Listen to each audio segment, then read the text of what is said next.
akcije, a mi još ne znamo šta ćemo da je kupimo. Otac mi dao pare da izaberemo nešto lepo. Trebalo je prvo da smislimo kod kuće šta ćemo da kupimo za mamu, pa tek onda da krenemo u kupovinu. Znam, trebalo je. Pa znam da je trebalo. Pa kada je trebalo si ti nešto smislila.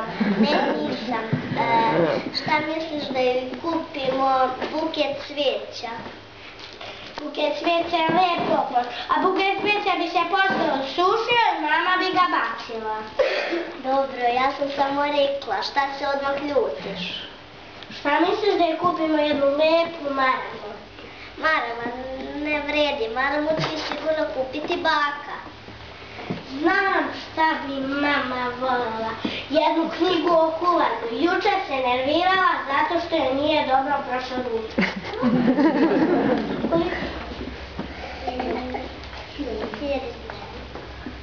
Nemamo toliko novca. Onda ne vredi ni to. Znam šta bi mama žela. Jednu veliku čokoladu. Molim? Slušaj Seko, i čokolada je lepo. Naravno da jeste, zašto ne bi bila? Samo me brine nešto, da će mama moći da pojede sama? Ne da Šta ćemo sad? Pa šta ćemo sad? Da joj kupimo. Što mama ne može sama da pojede?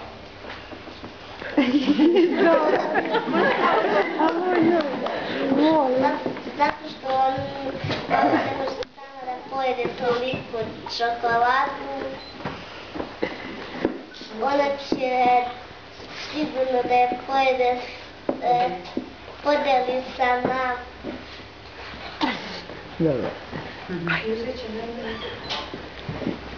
Uzet će najmanje parče.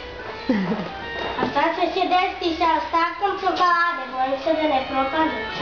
I taj ostatak moramo pojesti nazad svoje, šta misliš? Mislim da si se dobro sjetila. To je najprihvatniji poklon za nas.